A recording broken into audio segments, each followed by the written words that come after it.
So thank you all for being on here.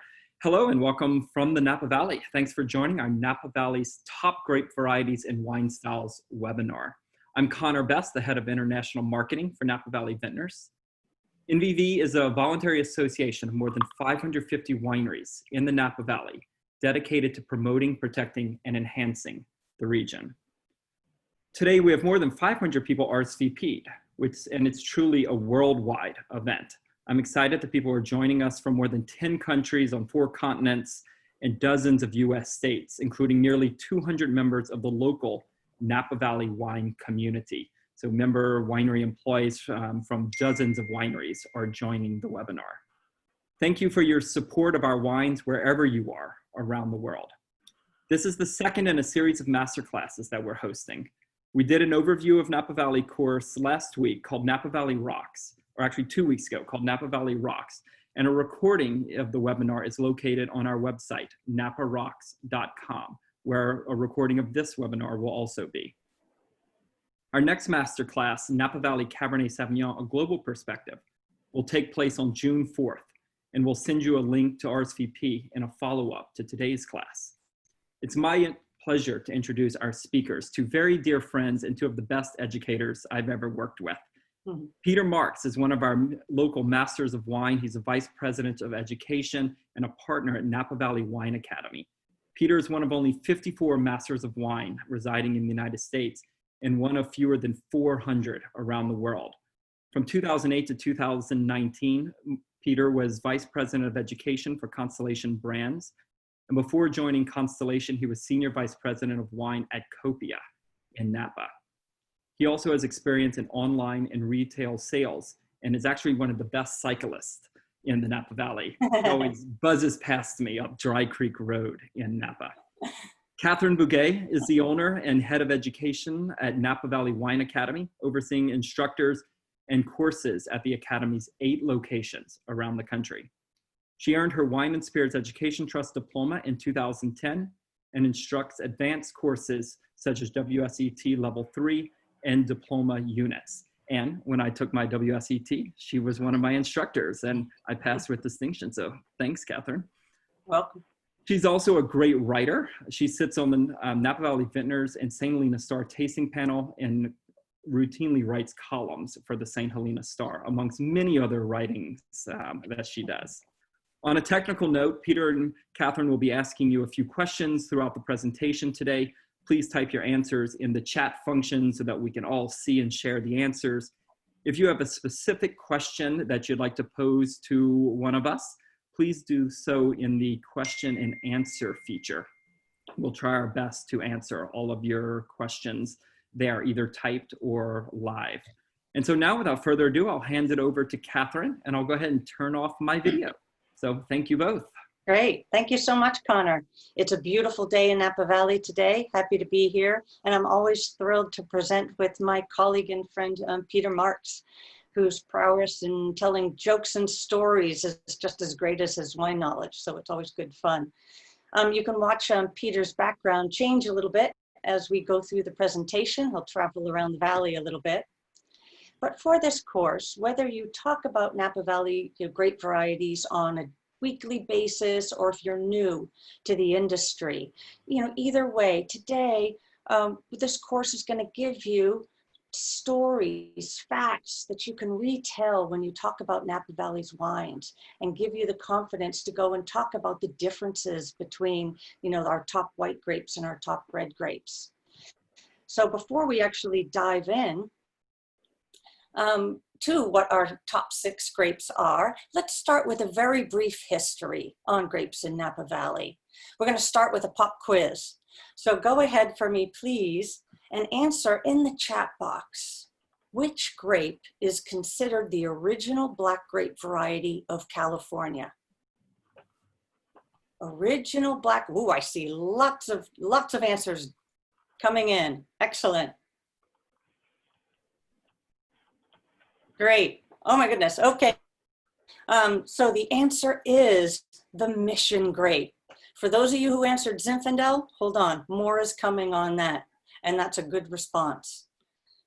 But we have a follow-up question.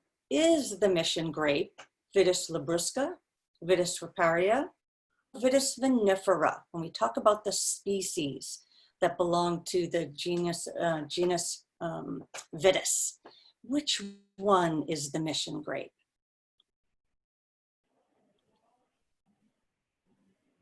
Getting a lot of B's, a lot of C's. Great. It is actually Vitis vinifera. So the mission grape is Vitis vinifera, which is a Eurasian species. And Chardonnay, Cabernet Sauvignon, Cabernet Franc, those grape varieties belong to that Vitis. Vitis labrusca is a northeastern USA grape variety known for its really strong flavors. And Vitis riparia is from North America. Not as aromatic, but it's another grape variety that's just not, they're grapes that belong to it, like Bacchus and Baco Noir, just aren't of the quality for making premium wines like Vitis vinifera are. So Vitis vinifera, known for making premium grape varieties. So the mission grape came to California in the 1770s, along with the Franciscan monks, and it remained, a top grape for 80 plus years. It was in the 1860s that Napa Valley, the first notions of Napa Valley creating some of the finest wines, in California came to be. You had George Belden Crane, who was using foreign vinifera grapes other than Mission, and Henry Pellet, who was making these amazing vinifera wines. Even J. Schramm, he joined the spirited plantings at the time, and he started to plant what they were calling Zinfandel. So Zinfandel was becoming known as a top grape variety. So for those of you who answered Zinfandel, that's also a great answer. So lots of spirited planting, and Napa Valley starting to get noticed for its fine wines. Although Gustav Niebaum, the Finnish fur trader, is really known for helping bring up quality of wines in Napa Valley. He used his enormous wealth to bring these amazing, really premium grapevines over from Europe and planted them in Napa Valley. So besides bringing all those different grapevines, he was innovative in many ways. He had the first chateau-style winery, the first to sell wine in bottles. So instrumental in creating the notion of premium wines here in the Napa Valley. So I'm going to go ahead and hand control over to Peter. Great. Well, thank you very much, Catherine. Great introduction. And I'm going to talk a little bit about the wonderful diversity that we have here in the Napa Valley. Now, Napa is truly a very diverse place to grow grapes. It's also diverse in the types of grapes it grows. It has over 35 different varieties. Today, we're going to focus on the primary 6 varieties that are grown here, and we have a couple of so-called runner-ups as well. To begin, I'd like to start about why Napa is not only diverse in its varieties, but also in the way it produces wine. And it has to do with the climate, the influence of the ocean, and the diverse landscape that we have. Napa Valley is truly blessed to have what we call a Mediterranean climate, which is found in only 2% of the entire Earth's surface. And this is characterized by mild winters and dry summers. And the dry summers allow us to grow grapes without a large risk of any mildew pressure. So we can easily grow grapes sustainably, if not organically.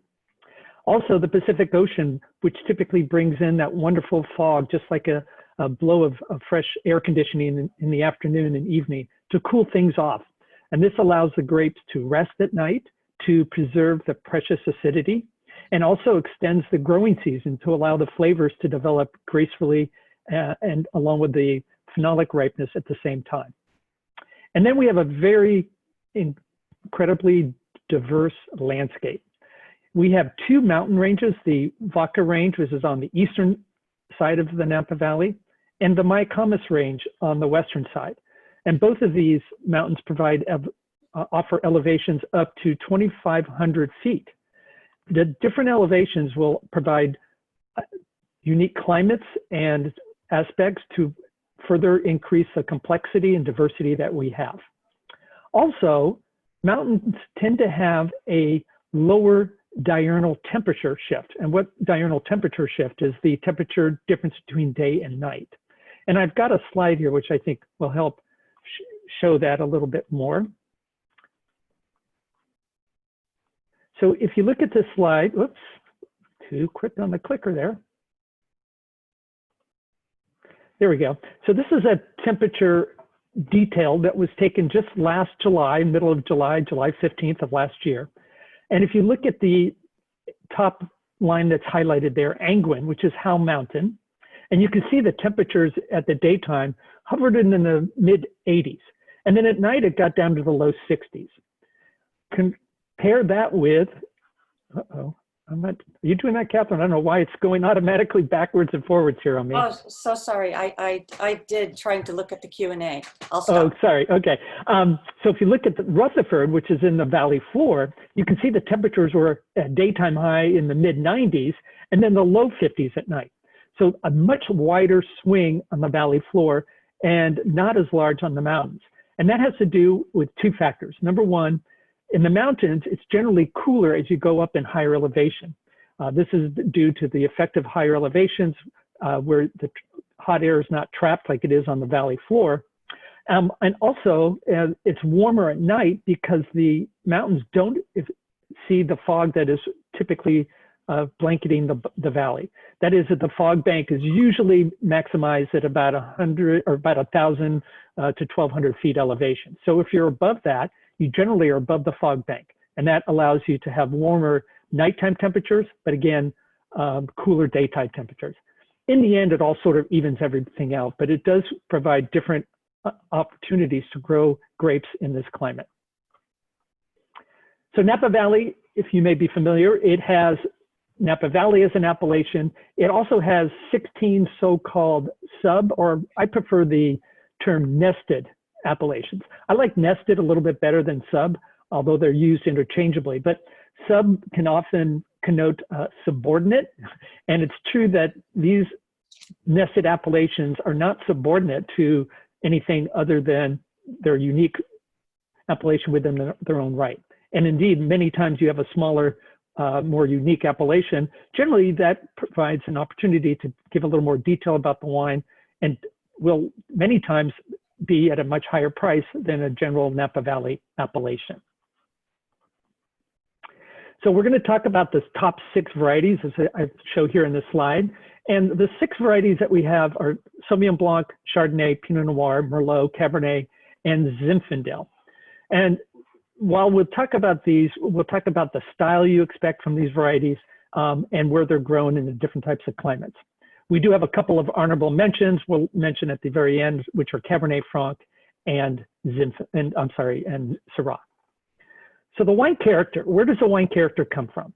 Well, obviously the individual grape varieties provides its own unique character. You know, the flavors, the aromas, the levels of tannin and acid are all characteristics of the grape.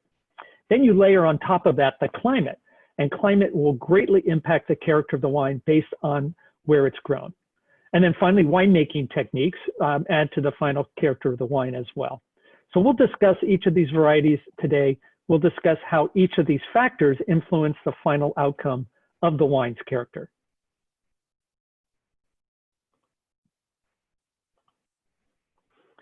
And of course, each grape variety has its own unique makeup. It has various levels of acid and sugar ripeness when they're harvested. We have different levels of color, especially with red wines. We have different thickness of grapes. So you have thicker grapes will tend to have more color and more tannin, whereas thinner grapes will have less color and less tannin. A good example there being Pinot Noir. And then each grape has its own unique flavor and aroma profile. And of course, climate is important. One of the things that I think we've mentioned earlier is that climate can vary very incredibly based on where it is in Napa Valley. And for example, if you're in the southern part of Napa, where you're closer to the northern part of San Francisco Bay, you tend to have a much cooler climate. And that will give grapes that tend to have more fresh or green flavors like green apple, citrus, and maybe some red fruit for the black grapes instead of black fruit. They tend to also be lighter bodied. They tend to have lower alcohol levels, and therefore alcohol is one of the factors that will increase the body in a wine. As we move to a more moderate climate, here we find riper fruits with a little bit more intensity, perhaps more complexity, and a little bit higher alcohol levels. And then finally, in the warmer climates, you find this could be full-bodied wines, generally very ripe flavors, and many rich, concentrated, deep, rich tannins as well as flavors. These wines will be more full-bodied as well.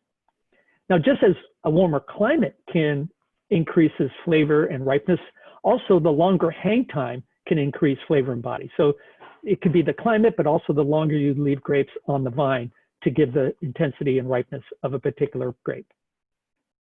With winemaking influence in Napa Valley, we always say the grapes are made in the vineyard, but certainly the winemaker, he or she, can influence what they do to the grape or what they don't do. Maybe they just decide to leave it alone. There are a variety of fermentation vessels that a winemaker can choose from. Stainless steel, concrete tanks, or concrete eggs are used quite a bit nowadays. Also, we have barrel aging and barrel fermentation, particularly for some of the whites. Larger oak and larger oak casks can be used for both fermentation and aging. And with barrels, particularly barrels that are new, you're going to get more of a new oak influence, those aromas and flavors of oak spice, baking spice, toast, vanilla, maybe some smoke. But even if the barrel is an older barrel and doesn't provide any oak flavor, it does allow the wine to breathe. And that will help to soften the tannins if you're aging a red wine.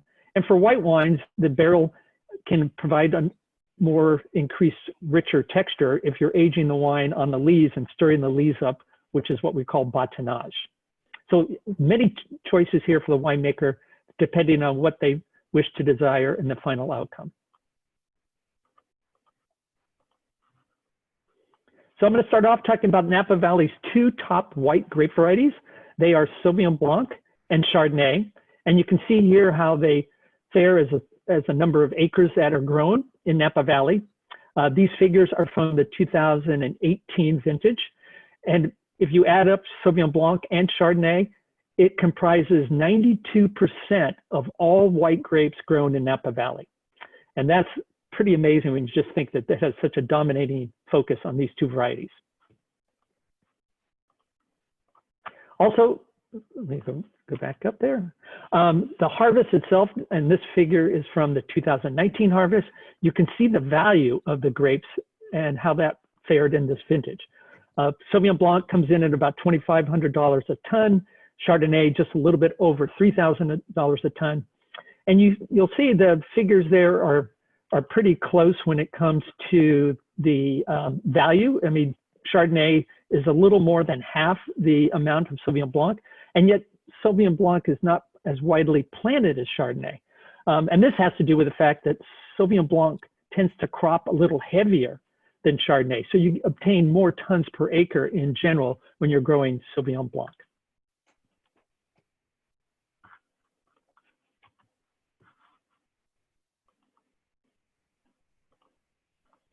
So to talk more specifically about Sauvignon Blanc, it is often called the wild grape. It's known for its vibrant acidity and its refreshing citrus flavors, sometimes herbaceous characters as well.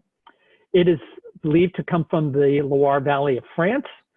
And also it's found extensively not only in California and in France, but also in the Bordeaux region of France, and famously in New Zealand as well as Chile. Now, the name Sauvignon Blanc comes from the French word sauvage, meaning savage or wild. And it's because the leaves of the grapevine tend to be similar to those found with wild grapevines. And many people might think that the name wild comes from the fact that it has some very wild and intense aromas and flavors. Or it could also refer to the fact that it often grows wild like a weed. But indeed, it's due to the appearance of the grape leaves. And it's actually the parent, as you probably know, of Cabernet Sauvignon, along with Cabernet Franc. So it has some pretty good offspring. Sauvignon Blanc in the vineyard, it's generally buds late, which is a very good advantage in areas where you typically have a risk of frost. And it's adaptable and tolerant in many different types of soils and regions within Napa Valley. So it's a little less sensitive than perhaps Chardonnay or Cabernet Sauvignon.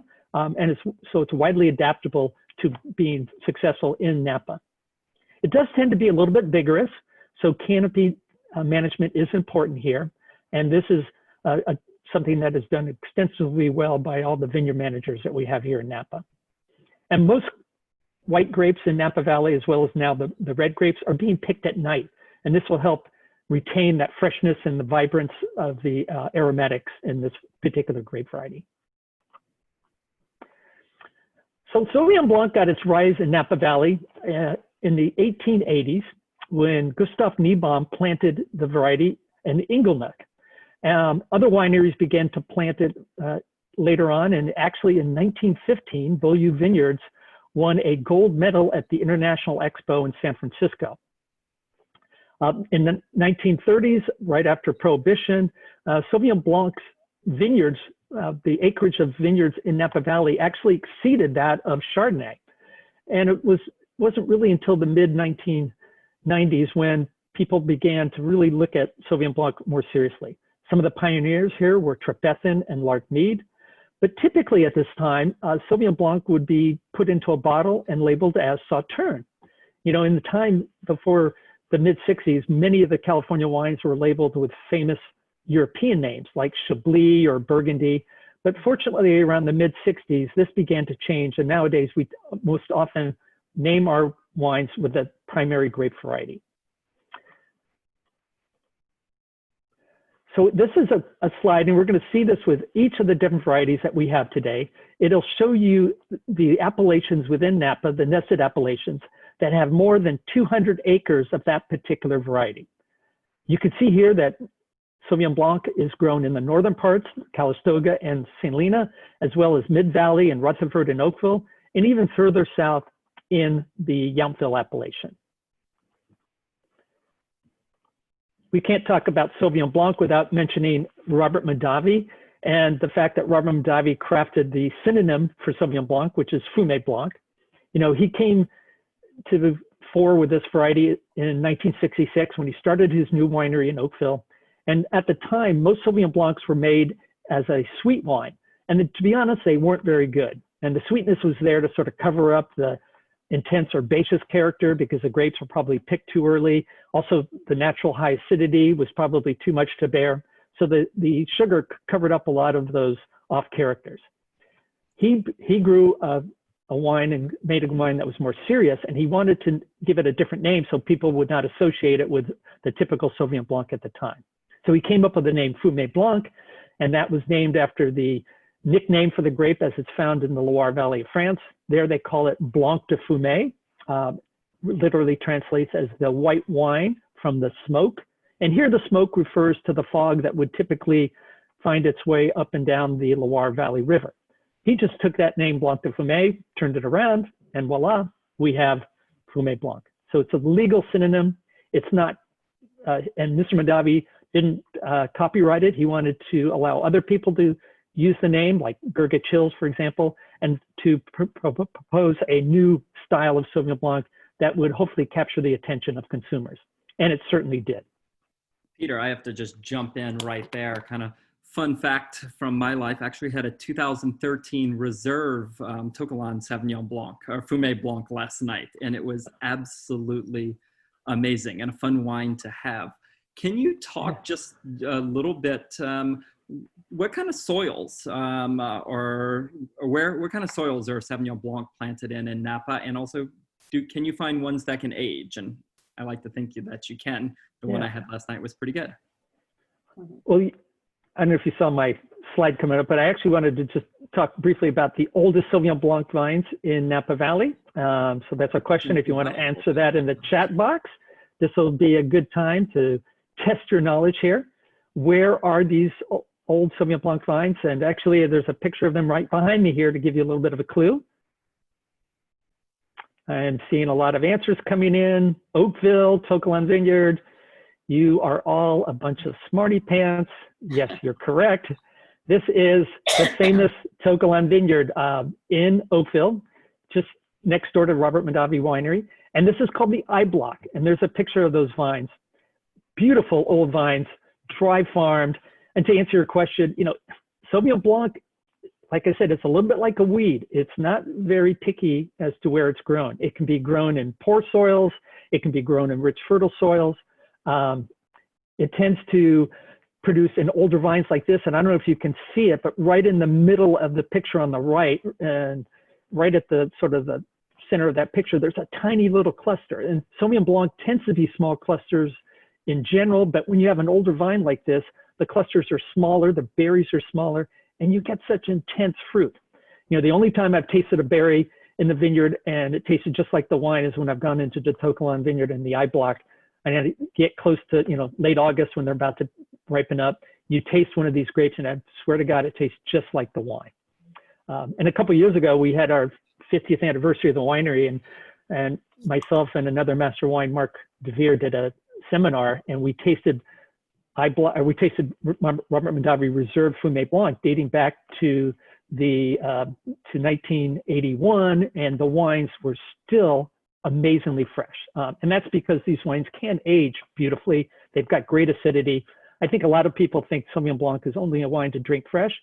Some of the unoaked versions are, but when you get that oak texture and a little bit more phenolics from the oak, it can provide more longevity in the wine.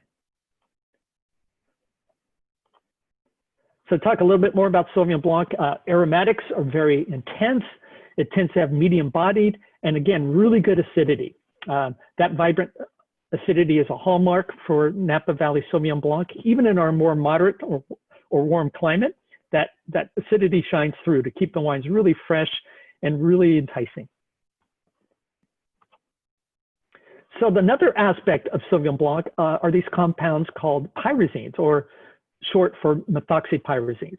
This is a natural compound that is typically found in Sauvignon Blanc as well as in Cabernet Sauvignon. And it's a compound that gives you those green or vegetative notes, such as bell pepper and asparagus.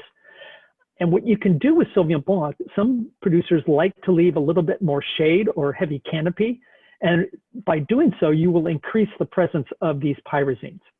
Another way to increase pyrazines is to maybe pick a little early. But nowadays, I think you find that most winemakers in Napa Valley tend to add a little bit of that pyrazine character to add some complexity, but it's not dominant like you might find in a Marlborough, New Zealand Sauvignon Blanc, which tends to be very heavy in these types of compounds. Naturally, Sauvignon Blanc has a variety of flavors and aromas. Again, in addition to the pyrazines, you can have citrus characters, you can have herbal, floral characters. As it gets warmer, you tend to find more stone fruit, like peaches and nectarines. And if it gets a little warmer yet, you might get some tropical fruit like mangoes and papaya, bananas, pineapple, and the like. And again, a lot of people will have a vineyard that might provide more of the green flavors, and then they might add another vineyard into the mix that adds a little bit more of those riper flavors to create a beautifully complex Sauvignon Blanc. And this picture, and you'll see this with each of the varieties, gives you sort of the spectrum of what you can find with Sauvignon Blanc. And here, if you go on this, it's sort of like a temperature gradient from left to right. We're going from cooler to warmer. And that will increase from a cool temperature where you get that floral, citrus, grassy character to more moderate temperature where you find a little bit more of the ripe apple and pear and that stone fruit character like peaches and nectarines. And then finally, in the warmer sites, more tropical fruits, pineapple, mango, and melon. And all things being equal, if you're in Napa Valley, generally as you go from south to north, you're going from the cooler climates to the more riper and warmer climates. And this is because, again, the proximity to the northern part of San Francisco Bay provides the cooling effect in the south, where it's less present in the north. And then finally, if you decide to ferment or age in oak, the oak influence will definitely have a toasty or sweet spice character if you're using new oak. Winemaking, again, a lot of options here. Stainless steel is a very popular fermentation vessel, especially if you want to maintain that aromatic brightness and freshness. A lot of people are using concrete eggs, as you see there on the right. The eggs are a good choice also to help retain the grape's natural flavors because they don't add any flavors. Also, eggs are really good because they provide a nice convectional current that will mimic the same thing as stirring the lees. So you can get that richness and that textural component without having to stir the lees. And also they're really good at insulating. So you don't need to use any type of refrigeration to keep the wines cool and maintain that freshness. Some people will choose to briefly age or ferment their wines in oak. And the oak barrels, if it's new oak, again, you can get some oak flavors to it. But even older oak will add textural richness if you're aging the wine on the lees. And I like Sauvignon Blancs that maybe have a little bit of the stainless steel effect, but also some barrel effect to give the complexity in textures and flavors. Whoops. So finally, if you like crisp, fresh, aromatic, fruit-driven wines, if you like mouthwatering acidity, if you like to have layers of different aromas and flavors from citrus to riper stone fruit to tropical fruits, and if you like it crisp and unoaked or more complex with oak, you are going to love Sauvignon Blanc from Napa Valley. And again, mainly two styles, if you will, crisp unoaked styles, more complex oak age styles. Sometimes you get people in between that, but obviously a lot to choose from. So Catherine, over to you. Great. Thanks so much, Peter. Do I have control? Okay, great. I have control once again. So Chardonnay, the earliest known references to Chardonnay are from the Middle Ages. And in fact, the heritage of Chardonnay goes back to a village of the same name. And this village lies in Bourgogne, or Burgundy, as we've anglicized it too. The region's trying to get us to stop doing that. But so this village, Chardonnay, falls within the southern area of Bourgogne. What you have is, for those of you a little familiar with Burgundy, you have the Côte d'Or, where the famous villages of Merceau, Pouligny-Montrachet, Chasson-Montrachet are. Under that is the Côte Chalonnaise, and then under that is the Mâconnais. And that's where you find this village of Chardonnay. So the rise of Chardonnay in California, it's hard to track. The grape variety was often confused with like Pinot Blanc, Melon Blanc, and the association with Pinot Blanc caused confusion even into these. Our own Napa crop report called it Pinot Chardonnay into the 1970s. Incredible. But what we do know is that Charles variety to California. He took cuttings from that famous Bourgogne village, Merceau, and brought them here. Yes, Paul Masson, Wente, other cuttings, but later. So Charles Wente's are thought to be some of the first cuttings brought here. Didn't fare well. Starting in, with Prohibition, you had the thinner skinned Chardonnay and other white grapes didn't travel well in those wine bricks, that were shipped back east for home winemakers. So there was hardly any Chardonnay left after repeal.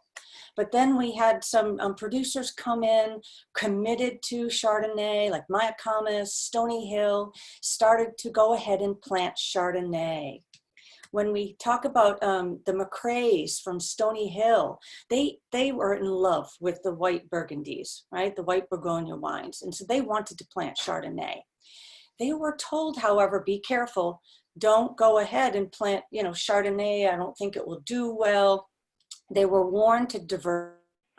So diversify they did, and thank goodness, because now we have these great Rieslings and other wines that from Stony Hill.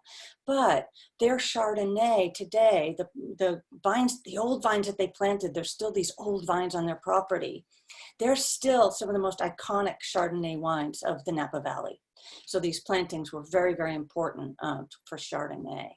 So this view is actually taken from Stony Hill, looking out across the valley, just a beautiful, stunning place on Spring Mountain. So one of our AVAs, Spring Mountain. A number of occurrences happened. We had table wine sales that surpassed dessert wine sales for the first time in the 70s. And then finally, the price of grapes, surpassed the cost of farming them. And then we had special clonal selections with increased acreage. And that was important for the economic viability of the grape variety. All of these things happened in conjunction with another eventful event that a lot of wine lovers know about. So let's do a pop quiz about that. The Judgment of Paris. Which producer and vintage won first place for Chardonnay in the Judgment of Paris? 1976, Judgment of Paris. Let me look at the chats. You're so right, Peter. This is one smart group. Oh my goodness, yeah, absolutely. Most of you got it. The 1973 Chateau Montelena beat out top Burgundy wines. So really Chardonnay was put on the map. And while Chardonnay had been a famous grape variety, you know, in Bourgogne, there's people who argue, look, Napa Valley was instrumental in putting Chardonnay the grape on the map because we used the name of the grape. As Peter mentioned, you know, a lot of the regions in Bourgogne, it's all about labeling the wine origin, the place, not the grape variety. So once we started labeling with grape varieties, that caught on. And there's a lot of, you know, in the New World, everybody's using the grape name. So Chardonnay started to be known. So where is Chardonnay planted here in the Napa Valley? Of course, we're just including, remember, the acres, 200 acres and over. But you can see that we're towards the southern, you know, part of the valley with a large majority in carneros. You've got those cooling influences that are maintaining that, you know, acidity of Chardonnay. And then you still get the ripening for beautiful, delicious flavors. So large plantings in the south in carneros. Chardonnay, you can see here, is an early budding variety. And that means that it's susceptible to frost. But how perfect. When you end up in, you know, with a lot of the plantings in that southern area, that's influenced, you know, by the fog and by the breezes from the ocean, you're mitigating frost. It can't settle. So it's the perfect marriage for the grape variety in these areas. So let's talk about what Chardonnay has and doesn't have. Unlike its sister, Sauvignon Blanc, it's not considered a highly aromatic grape variety. So not like, you know, Sauvignon Blanc, Gewürztraminer, these grapes are just very heady with aromas. Not that Chardonnay doesn't. It's a beautiful apple, pear, and other flavors we're going to discuss. It has aromatics, but it's just not considered a highly aromatic grape. That makes it fascinating for winemakers because they can go ahead and use all manner of techniques to add complexity to the wines. And Chardonnay loves it, says bring it on. So we have styles here that are both bringing out the complexity of Chardonnay and then letting the fruit of Chardonnay shine, but we'll talk about that. So there's plenty of good acidity in the wines, but the magic of Chardonnay is in its body. And I know we got a question in the chat box about body, so I'll talk about it for just a minute. But feeling body, the question was, how do you tell the body of a wine? It generally feels like weight on your palate. So when you put the wine in your mouth, you feel the weight. A lot of people use the milk analogy. If you feel something like 2% milk, you're a lighter body. A whole milk, you know, is just a nice medium body. And something with like half and half would be a full-bodied feel on the tongue. So you can use that as a gauge if it helps. But generally it is the weight of the wine in the, you know, on your tongue and on your palate. And so Chardonnay, this is its specialty. It has this beautiful weight. In fact, if you're tasting wines blind, there was one time I was handed a glass of wine and asked, you know, just for fun, you know, what is it? And I'm smelling and it's not very aromatic. But it was the body. It had this great weight. It turned out not to be Chardonnay. It was another Semillon, is also known for its weight and low aromatics. But Chardonnay fits right in there, making that a good choice when you feel that natural body on the wine. So what fruits does Chardonnay have? Green fruits like apple and pear, citrus, lemon, lime, grapefruit, stone fruit. You can get peach, nectarine, apricot, and it can even go off into the tropical. So you can get that great papaya and mango and pineapple. So just a beautiful range of flavors. Using this chart, generally, if you're going to grow Chardonnay in a cooler pocket, in Napa Valley, you might maintain that beautiful citrus, green apple and pear. Plant it in a little bit of a warmer area and you'll bring out the ripe tangerine, white peach, nectarine. Or if you leave it on the vine a little longer, as Peter explained. Go off and plant it in a little bit of a warmer spot and you'll bring out the beautiful tropical fruits that can Chardonnay, or leave it on the vine and you'll go ahead and get those flavors. And Chardonnay takes very, very well to oak, and we'll talk about that a little bit more. But generally, this beautiful flavor range can be obtained with Chardonnay. So how do we, make our Chardonnay? Two different main styles.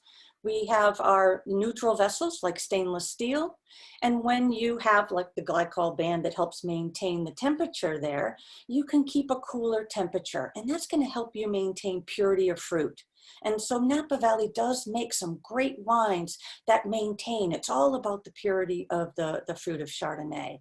So crisp wines. But our signature style is adding great complexity to the wine, because the wine loves Chardonnay. If you go ahead and ferment it in barrel, there's going to be a beautiful early integration of oak and the fruit flavors. Or go ahead and age it after the fact in oak and add in beautiful toast and spice notes. So different techniques can be used to bring out complexity, not just the oak. And let's go into that a little bit. Let's make sure we're all on the same page about some of the things that we can do to enhance Chardonnay. And we use a lot of these techniques in the valley. So one of them, malolactic fermentation. Many of you probably heard of malolactic fermentation. It happens after alcoholic fermentation.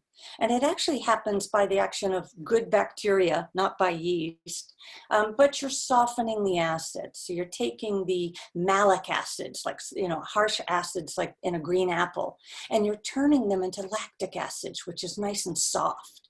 But it can also cause other flavors to develop. So butter and cream, and Chardonnay takes beautifully to that style. So you could go ahead and Peter talked briefly about the lees, right? The after alcoholic fermentation, you have sediment, you have spent yeast, yeast particles that fall to the bottom of your fermentation vessel. You can go in and leave the wine on the lees, or go ahead even and stir the wine on its lees to keep those lees in contact with the wine. I actually did this working a harvest at Cane Vineyard and Winery. And you take a long rod, the stir rod, and you put it through the bunghole and you just stir. After doing that for a week, I thought I'd never write again, ever. It's not easy work. But anyway, the lees stirring. Lees do so many things. Lees are pretty much magic. But one of the things it does is add a great creaminess, changes the texture of the wine, and can even add other aromas and flavors. And just because of the complexity of it all, it actually can help maintain freshness, in the wine, warding off oxidation. So many things lees can do. But I don't want to keep you on this webinar all day. And then, of course, yeast choice is very important.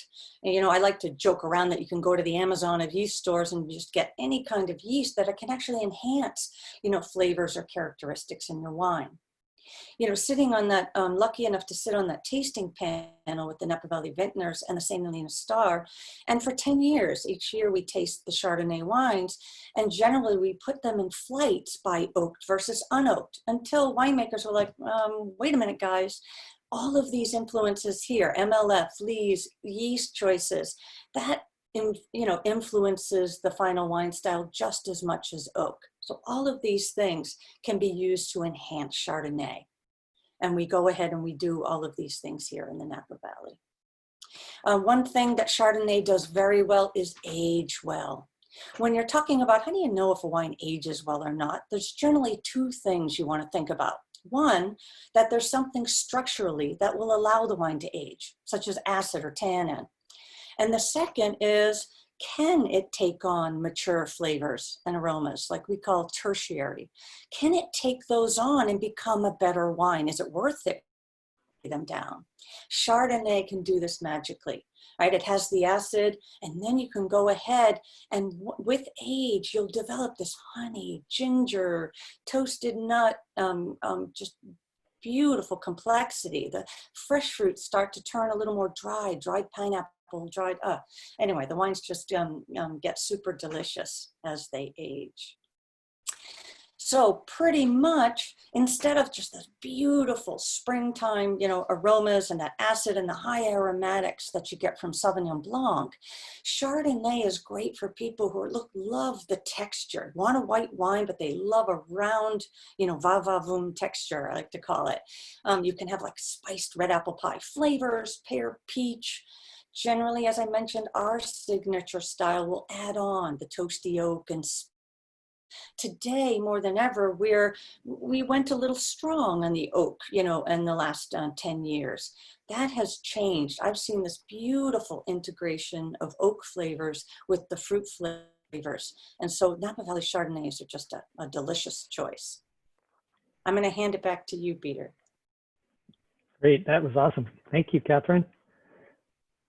So I'm going to talk about another grape which is often grown in a similar climate as Chardonnay, and that is the Pinot Noir.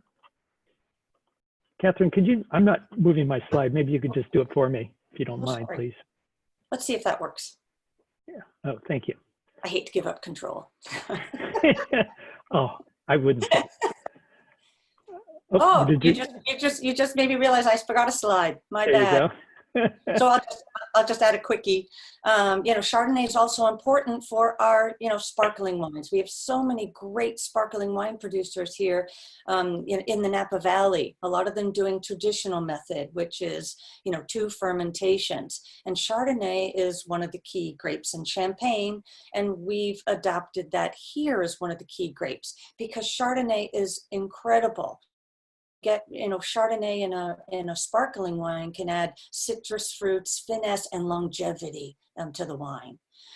We've borrowed the French term blanc de blanc, white of whites, when it's made of, mainly Chardonnay, the white grape.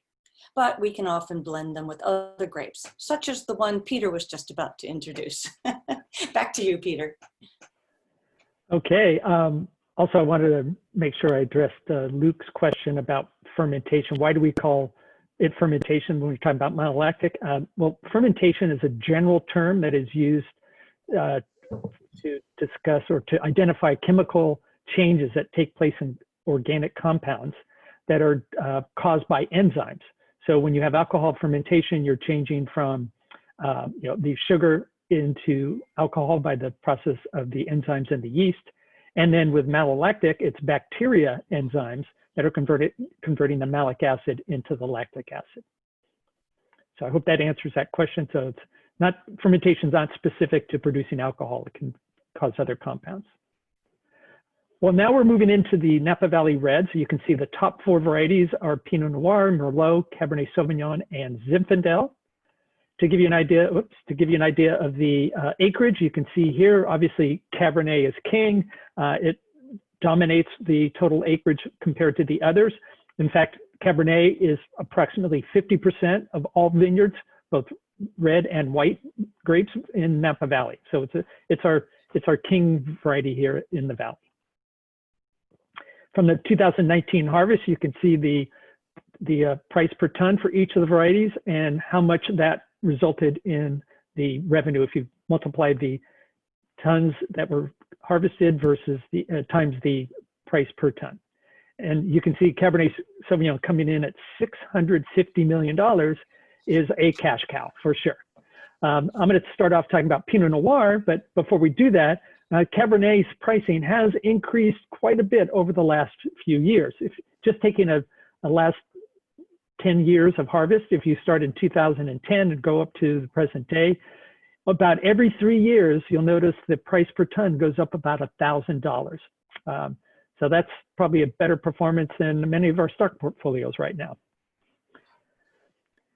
Now we're going to talk about red flavors. And of course, in red grapes, you can have a mixture of both red fruits and black fruits, depending on the variety, as well as where it is grown.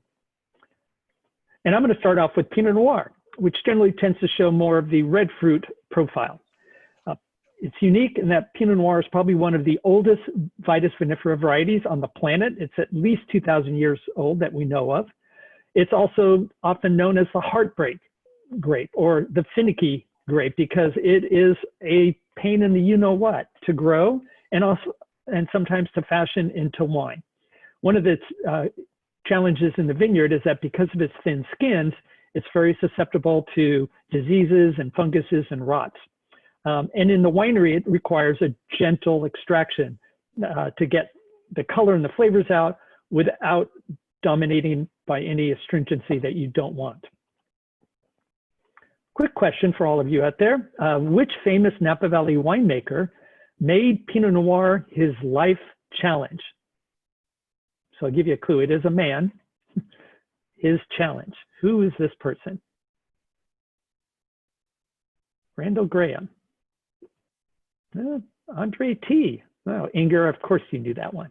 And indeed, it is Andrei Chelychev. So for those of you who don't know, you're probably too young, but Andrei Chelychev is often known as the Dean of California winemakers. He came to Beaulieu Vineyards in the late 1930s, helped resurrect the winery after Prohibition, retired in 1973 from BV, but went on to consult for many different wineries. And I have to tell you that even though he's known for the great Beaulieu Cabernet Reserves, the Georgia Latour, he loved to work with Pinot Noir. Quick story, I worked in retail for about 20 years. I used to work for a retailer down in the South Bay area here in California. And we invited Andre to be a guest one night. We did a tasting of many of his wines. And somebody asked the question about Pinot Noir. And Andre said, and he had a very thick accent. He goes, the best Pinot Noir I ever made was in 1945 BV, and which is the wine you see there in the picture on the left. And Andre's wife, Dorothy, was right next door, and she's going, Andre, it was 1946. Andre goes, no, madame, it was 1945. And she goes, Andre, it was in 1946. And finally, Andre goes, it was in 1945. And he kind of put her in her place. But the fact is, they were both great vintages for Andre, both 45 and 46. And that really helped him prove that you can make great Pinot Noir here in California. A little bit of history.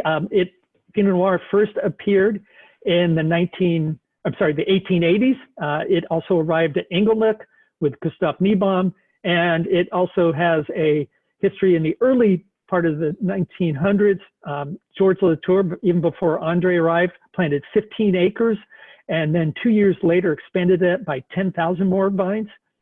In the 1940s, with Andrei Chelychev, it became a benchmark style, but obviously other people had an importance here as well.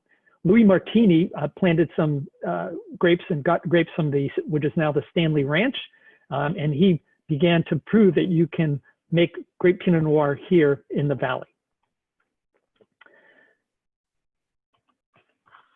And nowadays,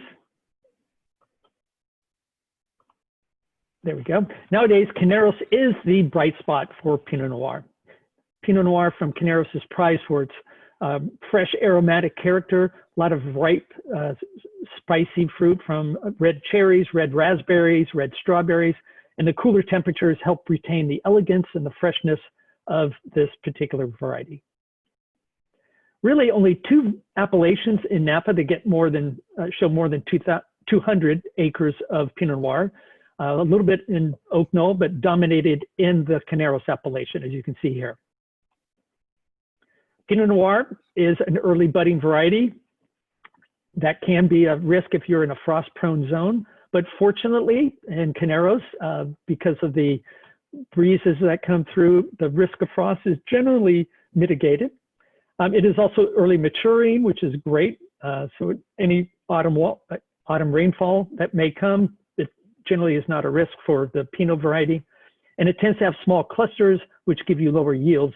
And the tendency is to produce really intense flavors. We do have to talk about clones because clones are very important when it comes to Pinot Noir. A clone is basically an identical copy of a particular variety, but it shows some unique variances in the sense that it could be maybe a different size cluster. It might have different pigmentations to give you different color. It might have different types of flavors and aromas, but each of these different clones will add complexity to the overall wine. And another thing that Pinot Noir is known to do is to mutate very easily. This is a spontaneous change to its genetic material. And sometimes people will take cuttings from those mutations and take that particular clone and then keep it separate to produce a particular style of wine. I think in Napa Valley, many people focus on some of these so-called Dijon clones, which are proving to be very successful. They tend to produce smaller yields, but very intense and complex flavors. Overall, Pinot Noir is not a deeply colored grape variety, again, with its thin skin, so sort of light to medium in color, also light to medium in tannin, as well as in the body. And again, the flavors of Pinot Noir are going to be in that red spectrum, strawberries, cherries, and maybe some red plums. Now, if you're in a cooler section, or maybe it's a cool year, like 2011, which was a very unique, cool vintage here in Napa Valley, you're probably going to get more of that tart cherry, maybe even a little vegetative note. Typically, though, what we find here in Napa and in the Canaris region are those red fruits like strawberries, cherries, and cranberries. But if you get into a riper site or warmer year, you will develop more black fruit and maybe a little bit of jammy or fruit compote character. Pinot Noir takes really well to oak, has a great affinity for oak. It's easy to over oak a Pinot Noir, but most people in Napa, or I would say all people, don't do that. But you get nuances of toast, baking spice, vanilla, and maybe a little bit of smoke. Now, Pinot Noir can be fermented in different vessels, but one of the most common things is what you see there in the middle, which is an open top vessel where you can gently punch down the cap. And, the cap is the solids that are fermenting. And what happens is the solids are pushed up during fermentation by the CO2, which is given off during fermentation. And what you want to do is gently push that back down to extract the flavors and the color, but without producing too much astringency from the seeds. So this is easily done by punching down, or in the old days, people would just jump in and put in their feet and crush the grapes gently. Another thing that's often done with Pinot Noir is to do a cold soak, which is to soak the skins in the juice before fermentation begins. And this is done at maybe 3 to 5 days, because at cold temperatures, you can extract color and aromas without extracting the tannins. So this is a way to make a nice, flavorful and colored Pinot Noir without extracting too much of that astringency. And again, oak aging is common here as well. Pinot Noirs can age beautifully. I think most people probably drink them too soon because they're so lovely and hard to resist in their youth. But with time, you develop earthy notes, maybe toast, brown mushroom, sometimes some slight sort of forest floor character, which I think can be beautiful. I think a Napa Valley Pinot Noir at about 10 to 15 years of age can be a real enlightenment. So if people like vibrant fruity red wines with a silky texture, bright acidity, tannins that are not going to chew the enamel off your teeth, nice medium bodied wines, but with lots of complexity and maybe some oak influence, they're going to love Napa Valley Pinot Noir. All right, so Catherine, over to you. Oh, I should mention the importance again, like you said earlier with Chardonnay, you can make it into beautiful sparkling wines. And if it's made primarily from Pinot Noir, maybe there's a little Pinot Meunier, which is another variant of the Pinot grape, you can call it a Blanc de Noir, as you can see there in the picture from Mum, which I actually had that wine the other day and it was fantastic. That sounds good right about now. I guess it's a little early. Good, thanks so much, Peter. So now we'll talk about Merlot. And Merlot has been known since the 1st century in France. So that's a long time. And Merle, M-E-R-L-E, means blackbird in French. And supposedly the story goes that the name comes from the fact that blackbirds were particularly fond of eating the Merlot grapes. So it came to Napa Valley early on, so late 1800s. There was a wine, the first commercial Medoc wine, they called it, because Medoc is a regional name in Bordeaux in France. So we had a wine here made from Merlot and other grape varieties. But it really, Merlot really got, its stance in the 1970s. Duckhorn, Rutherford Hill, Swanson, Martini. We had all of these producers in Napa Valley starting to plant, loving the grape and wanting to plant it. And in fact, Merlot gained rock star status around the country, right? It was easy to say, it was easy to drink. It didn't have the big shoulders, wasn't as tannic as Cabernet Sauvignon. I think somebody called it Cabernet without the pain. So not true, as you all know. But Merlot was just a huge rock star. And of course, what happens when you get that high is that you often fall. And so Merlot was overplanted, overwatered. There were big mass market Merlots that were made around California. Of course, Napa Valley didn't have the resolve or the acreage to be able to create any of these mass market examples. So very different here in the Napa Valley. It's always been a serious wine here. But because of the overplanting and the overwatering and the over everything of Merlot, sales went sideways. But no matter what— That's unintended, right, Catherine? So no matter what, fad or movie, moves the popularity lever of Merlot around the country, that just isn't the case, with Napa Valley Merlot. It's always been a serious, wine here. In fact, Wine Spectator's Wine of the Year has been Merlot. Napa Valley Merlot, the Duckhorn, the famous Three Palm, Paloma come to mind. So famous, Wine of the Year, Merlot. Here's a beautiful picture, of Duckhorn vineyards. So Merlot is easier to grow than Cabernet Sauvignon. It ripens earlier, so you don't have to wait as long for it to ripen. It can thrive in poor and cool soil, so it can be planted in places where you can't plant Cabernet Sauvignon. So let's talk about where it is planted. We're planted all over the valley. You can see sort of the bulk of it is in the southern portion, but from Calistoga, all around to Carneros. You can enjoy bringing out the beautiful, Merlot can have these amazing red, fresh fruit characters, but from red to black fruit flavors, depending on where it's planted around the valley. So Merlot has nice color, nice tannins, not as high tannin as some other grapes like Cabernet Sauvignon, maybe Petit Verdot, but Merlot's magic is in its supple, sort of mouth-filling body, that weight. You put the wine on your palate and it's like this silky ribbon, of flavor. It's just this beautiful weight and texture feeling. So the magic of Merlot, is there in this beautiful, beautiful body. Other grape varieties try to twist and contort in a, crazy game of cellar twister to try to be able to get the, beautiful, body that Merlot has. So the flavors of Merlot, yes, planted in cooler pockets, it can be a tartar plum flavor, raspberry, maybe even a little bit of leafy green. Planted a little warmer area, riper red plum, riper red cherry, a little herb. In warmer spots, it can get jammy. So depending on the flavor profiles that you like, we've got Merlot that's planted all across the valley. And a lot of times you can even blend from different portions of the valley. But Merlot takes well to oak, so baking spice, vanilla, and toast. And that's common in the Napa Valley. We'll go ahead and ferment generally. A lot of our reds are fermented in stainless steel. And then they go ahead and get oak treatment after the fact. So you're aging and maturing that wine in oak. And Merlot does very well as a varietal wine. We produce it here as a varietal wine and blended. And of course, often blended with the other Bordeaux varieties like Cabernet Sauvignon and Cabernet Franc.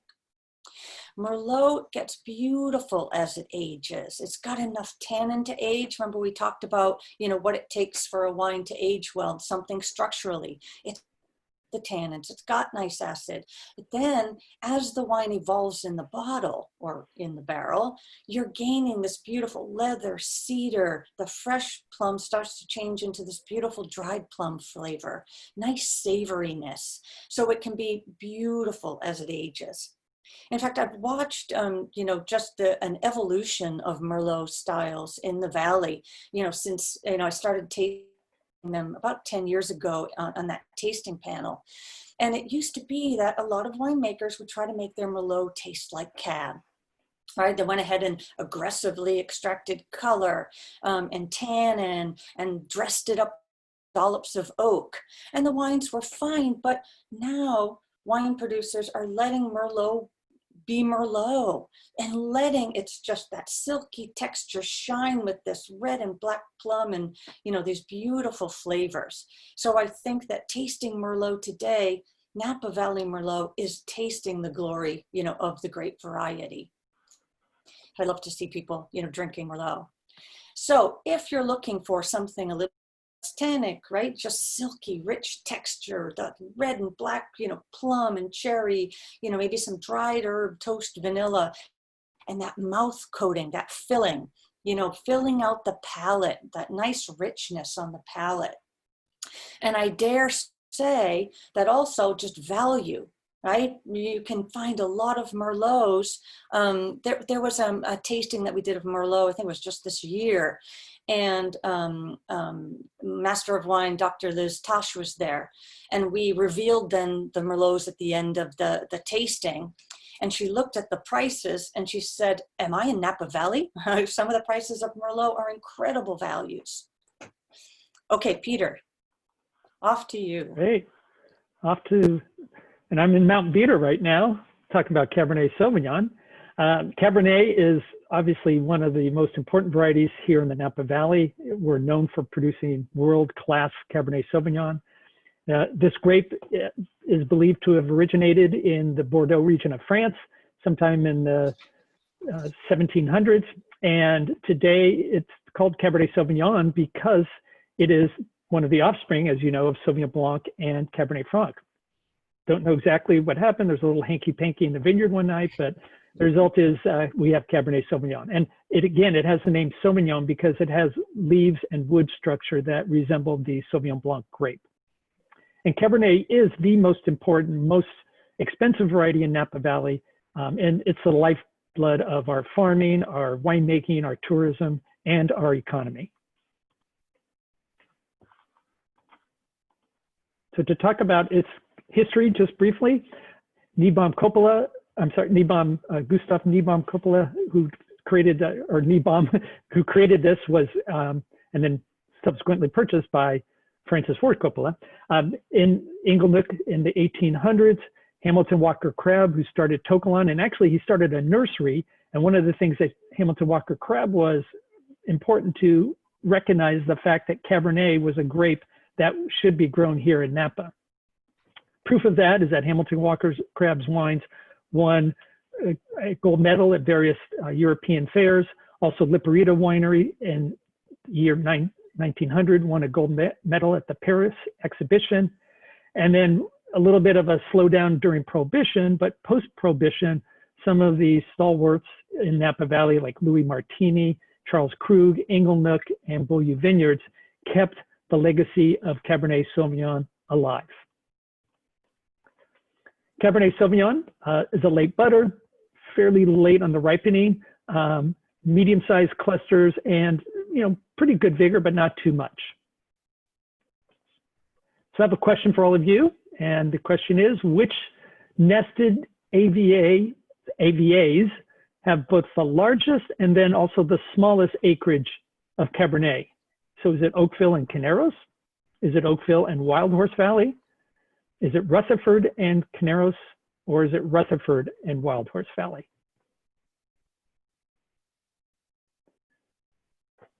See all sorts of answers coming in here. Lots of everything. Yeah. All right. Well, get your answers in. Here's the answer.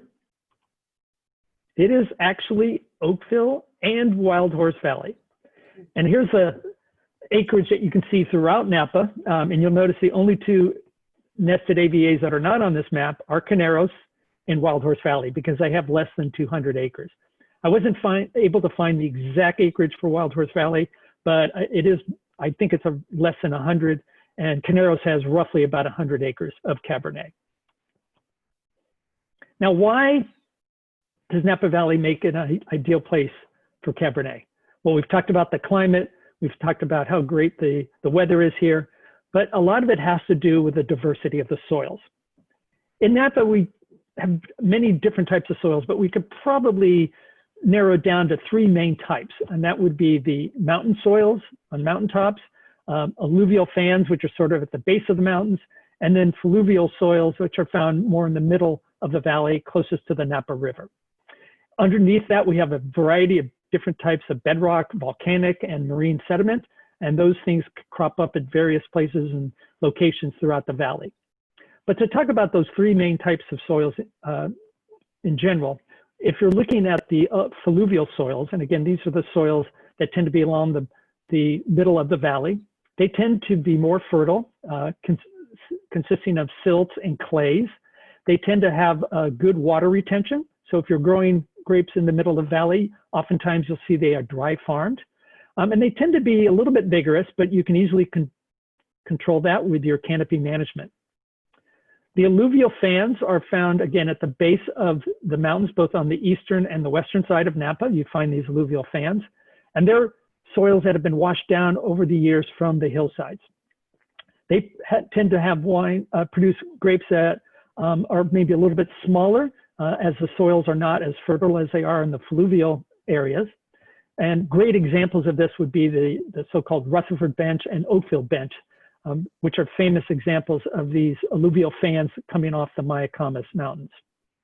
And then finally, the mountain soils at the higher elevations are very rocky and also very thin soils. So they tend to have less fertility.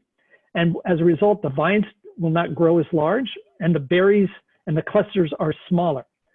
Consequently, you get grapes that tend to have smaller berries with more skin to juice ratio, and that will give you more tannin and deeper, richer colors and rich concentration. So generally, mountainside Cabernets are going to have a structure that be richer than the alluvial Cabernets, and then consequently, you have the fluvial soil Cabernets that tend to be more soft and generous and very supple.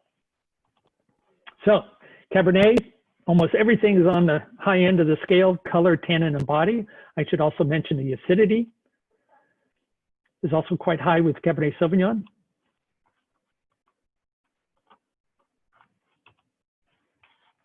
Catherine, would you mind forwarding the slide? They're stuck on there. Oops. Sure. And it caught up with everything. Went beyond. That's all right, where were you? Oh, let's see. Okay, there. We'll go down one. How's that? So great. Yeah. So here, as we've talked about before, in a cooler climate, Cabernet, being related to Sauvignon Blanc, could have a little bit of that bell pepper, maybe some red fruit, and also black currants, which is a hallmark of Cabernet. Moderate climates, you get riper fruit characters. Napa Valley, I think, is known for having a really intense blackberry fruit, along with black cherry, and maybe a little bit of an herbal note. And then riper and warmer sites will give you the cassis that's really rich and ripe, and along with ripe blackberry and ripe cherry. Oak influences, again, baking spice, vanilla, as well as toast.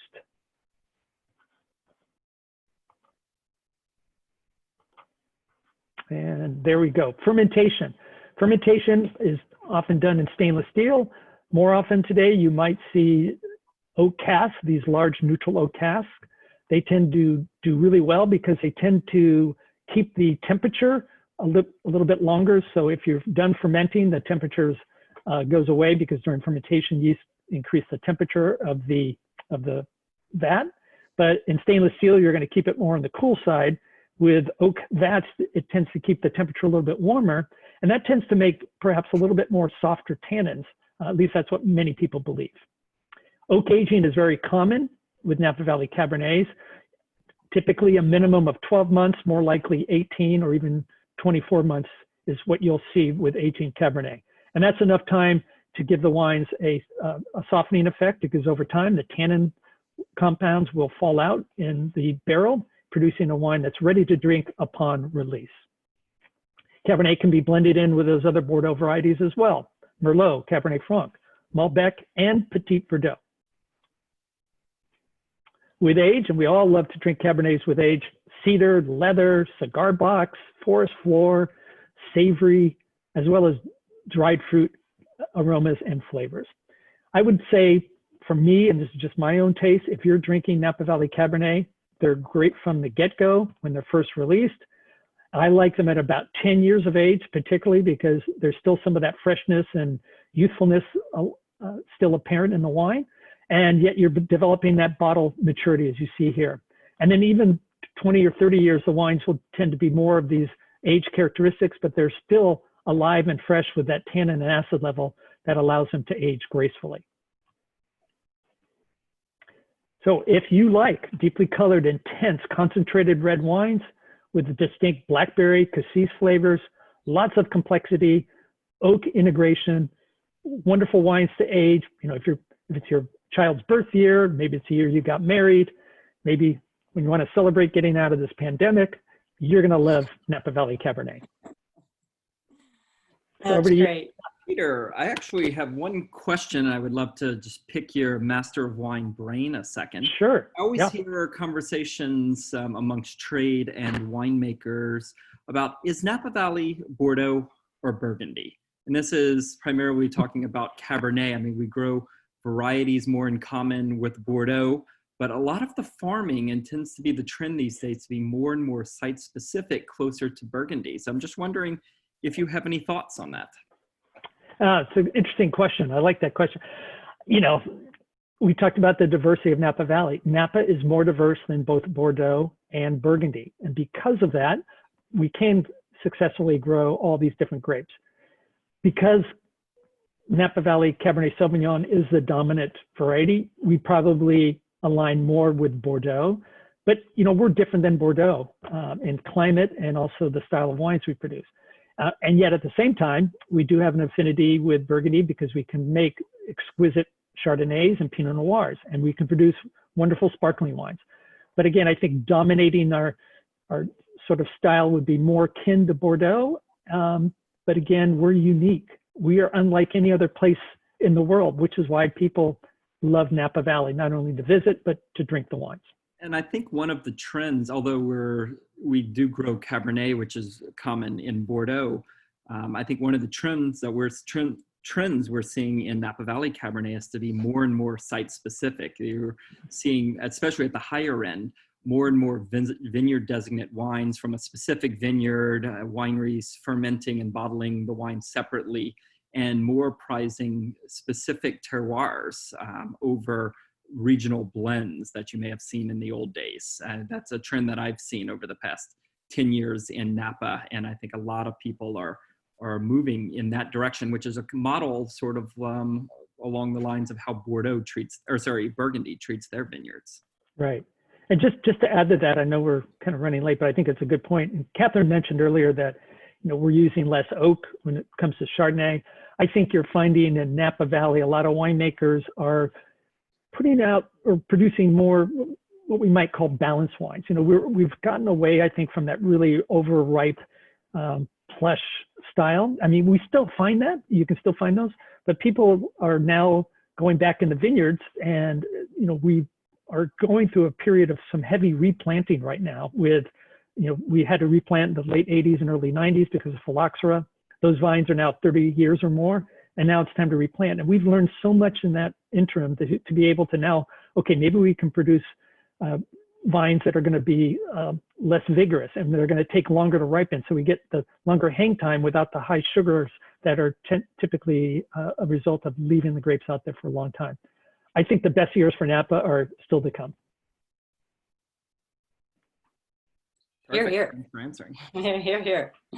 But just speaking of, going a la Burgundy, I can't imagine us trying to, pick out Premier Cru and Grand Cru vineyards. That would be insane to do. But anyway, on to Zinfandel. So this is the last major grape that we're going to cover here today. Zinfandel has been called California's grape. Of course, it can't be, from California, Vitis vinifera, and we know that species is Eurasian, from the area of Europe. So while it's not, a native grape to us, it feels like it is, right? California and Zinfandel have long had this close relationship. But there were lots of people who were curious, where is Zinfandel from? And in fact, Dr. Carol Meredith, she's a UC Davis professor and a geneticist. She teamed up with Mike Gergich, and they went on what they called a Zin quest to discover, where is Zinfandel from? Where is it native to? So, I can't recall, I think this is our last pop quiz of the day. Where do you find, where is Zinfandel originally from? I can put the chat box on now. Let's see. Oh my goodness. Lots of great answers, but the majority are answering Croatia. The majority are answering Croatia, and that is absolutely correct. So the grape variety was traced back to Croatia. It is the same grape variety as Italy's Primitivo. So anybody that's familiar with Puglia's, the region, the Regione Puglia, has Primitivo di Manduria, DOC and DOCGs, also good wines. But really, Zinfandel has this affinity for California, so known in California. No one more than probably J.W. Osborne is associated with bringing Zinfandel to California, and in fact, to Napa Valley. He purchased vines from Massachusetts for his own, Oak Knoll Farms nursery. So brought it here to the valley. And pretty much in the late 1800s, it was the grape, planted, a dominant grape. Lots of times back then it was intermixed, grape varieties were intermixed with one another in the same vineyard. So Zinfandel was intermixed in a vineyard with other red grape varieties, what we called field blends, and created wines that were made from many different grape varieties. But Zinfandel was a dominant grape variety at the time and remained popular for 100 years. Then, of course, Cab came in, and we were pulling out Zin as fast as we could put in Cab. Of course, we did have something riding in on its, I can't say white horse, but white Zin came in to save the day because white Zinfandel had exploded in popularity. We have it to thank for saving some of our old Zinfandel vines. So thanks to that. Here's a beautiful, old vineyard. This is a photo that Peter shared with me from Canard Vineyard in Calistoga. And in fact, when the owners purchased this vineyard, they immediately received 2 phone calls, one from Joseph Phelps and one from Robert Mondavi. And it was Robert Mondavi in particular that convinced the owner to save these vines. He said, so what are you going to do with those old Zinfandel vines on the property you just bought? And the owner confessed that, they don't give as much fruit when they're older, even though the fruit is super concentrated and amazing, but it's just economically difficult. And Robert Mondavi convinced him that these vines, these old, beautiful, gnarled Zinfandel vines were closely tied to the history. They are the history of Napa Valley. And so these vines remain today. But no story maybe is better than Bialy's. So 2 dozen eggs and a black chicken, please, story. I love this one. Pietro Bialy, unfortunately, when he passed away, his son Aldo took over the business. And Aldo learned to make wine from his uncle, and he was selling Zinfandel wine, but under the radar, because wine at this time, I think it was the 1940s, was still highly regulated. So he knew that he needed to, be careful, about selling, making and selling this wine. And phone lines at the time happened to be party lines, shared lines. So he thought, okay, other people could hear that I'm selling this wine. So he decided to come up with a code name. And he thought, okay, Italian roots, Chianti, has the Gallo Nero, the Black Rooster, But because Bialy happened to have lots of chickens, you know, on the property, it became, you know, Gallina Nera, a black chicken. So people could just call up and order whatever goods they wanted and then a black chicken. And he would personally deliver this in his 1940s blue Studebaker. A car I hear has been, you know, sort of renovated, shining again today. So just love that story of Zinfandel. Zinfandel loves the warmth and dryness of the Napa Valley. Doesn't like to get wet, like many of us. Doesn't like to get wet. But most interestingly, Zinfandel ripens unevenly in the vineyard. And this fact is one of the ones thought to have caused the style of California Zin that has, you know, lingered for a long time. When you go ahead and wait for all of the berries on a bunch to ripen, by that point with Zinfandel, some of those berries are overripe. So they're almost raisins. You've taken out water, you know, content in the grapes. When you do that, you're left with concentrated sugars and also acids and flavors, but it's super concentrated in those sugars. The more sugar you have, the more alcohol you're going to have in the wine. So you end up with these higher alcohol wines, and Zinfandel got known for that style. And we're going to talk about style again in a minute. So where are the plantings? Again, Zin likes it, you know, likes the nice dryness. Calistoga, St. Helena loves the warmth. Not that these areas can't have cooling influences. Anytime there's a gap in the Mayacamas mountain range and you get cool breezes, you can have some cooling influences in the Northern Valley. So Zinfandel on its own, when it's not, you know, either overly, you know, concentrated, or when it's not blended with other grape varieties that may make it more hearty, which often happened, you've got a good amount of color and body and tannin, but not a huge wine. What's beautiful about Zinfandel is that you can get these in cooler pockets, tart raspberry and wild berry flavors. A little bit warmer, riper red berry. Again, that wild berryness, you know, red and black plum. Even warmer, and that's when you're going to get into jammy fruits, you know, of the style of old, spicy, you know, and red and black fruits. Zinfandel also takes well to oak, vanilla, clove, nutmeg, spice, but interestingly, that is being mitigated by our winemakers. So letting the fruit, you know, of Zinfandel shine, this beautiful wild fruit shine today. So making them a little less extracted, not constant, you know, not making sure that all the grapes are raisined to the point where you get that high alcohol, big style wine.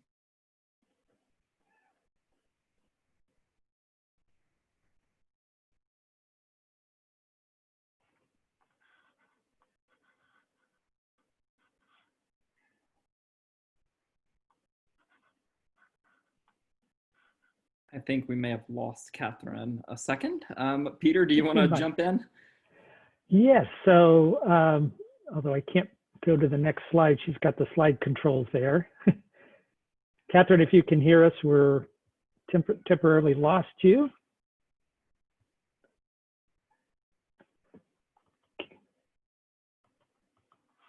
Connor, are you allowed to forward the slide at all? I can't, but Peter, why don't you chat a little bit? Oh, there we are. There's connection for a little bit. Oh, Catherine's there you back. So sorry about that. Looks like we lost connection, and let me pop back up the PowerPoint. So sorry about that. But if you love this, you can hear me now? Yes. Catherine, I think go back a slide or two. You were out for a second.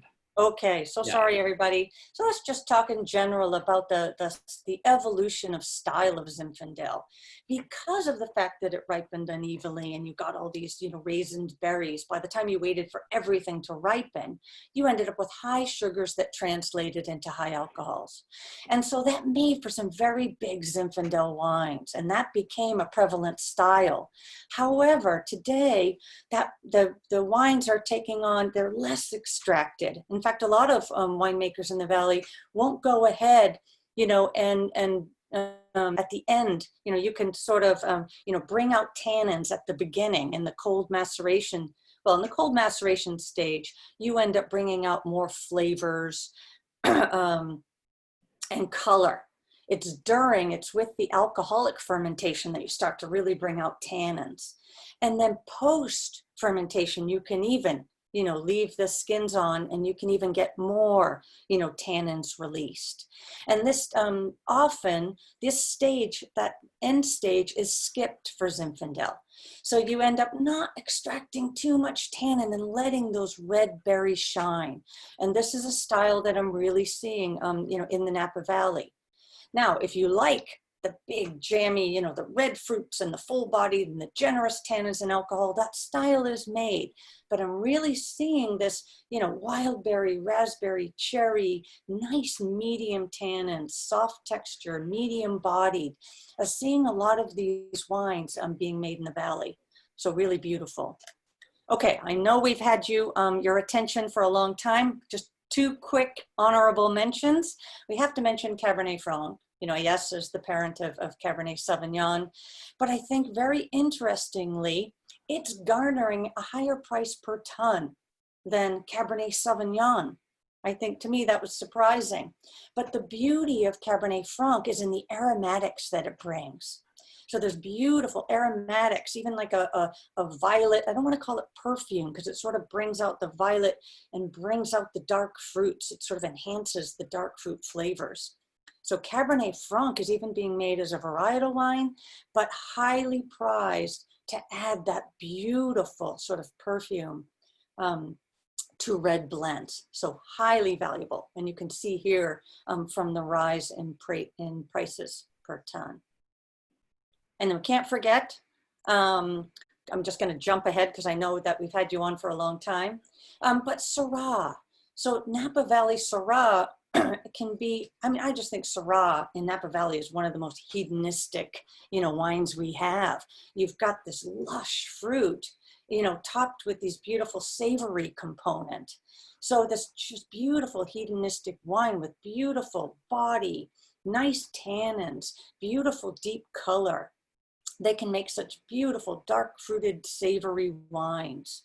Of course, in our cooler pockets, you'll bring out a little more of that black pepper, kind of like Rhone Valley style.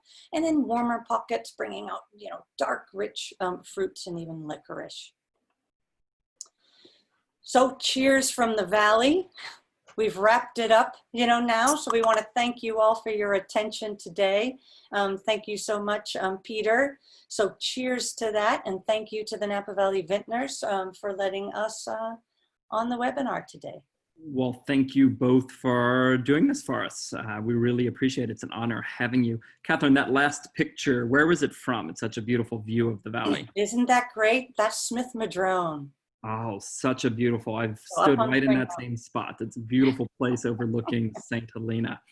So, well, I'd love to Catherine and Peter, thank you so much for doing this. I wanted to address just one question that came through a couple times in the questions. But we had a few people ask about the 2017 fires and how they affected the wines, if at all. And the fires broke out, I believe it was October 8th. And at that point, about 90% of the grapes were already in the wineries. So we were very lucky that only about 10% of the grapes were outstanding. And of that 10%, some of those grapes may not have gotten harvested, or others were harvested and evaluated. And if they were fine, they might have been used in the grapes. If not, a lot of wineries did discard that. But all of the winemakers learned a lot that year and tried to put the best wine in the bottle possible. And with 90% already in the cellar, that wasn't very hard to do. So just a little tidbit. Yeah, I've yet to taste. Fire. I've yet to taste any 2017 Napa Valley wine that has smoke taint. I think it just proves that the winemakers here are 100% devoted to quality. Maybe they lost 10% of their overall crop, but it's important to keep the quality and the prominence of Napa at the foremost. And I think this is proven in a difficult vintage that they've done that. Yeah, And if I can add one thing, Connor, sure. I think that two things happened in the valley that year. The winter before, we got incredible rains, and then in the summer we had some warm temperatures, some warmer to hot temperatures. So both of those things converged together to have us pick the grapes a little earlier. So that's why we had the grapes in earlier before the fires. So it was just, pure luck with the weather that year that helped for us to bring in healthy fruit. Absolutely. Well, thanks again for presenting this, and thanks to all of you out there in the audience, wherever you are in the world. Thank you for joining us, and thank you for your support of Napa Valley Wines. We really appreciate it, and I hope everyone goes grab a glass of your favorite Napa Valley wine. And maybe in a few hours if you're on California time. Maybe it's a little early to drink yet, but hope you all have a glass of Napa Valley wine tonight, and thank you, and have a great rest of your week. And join us. I'll send an email out after this to everyone, but please take a moment to take a quick survey, and also join us on June 4th for a deeper dive into Cabernet, a global perspective. Thank you so much. Have a great day. Thank you. Cheers. Cheers. Aloha.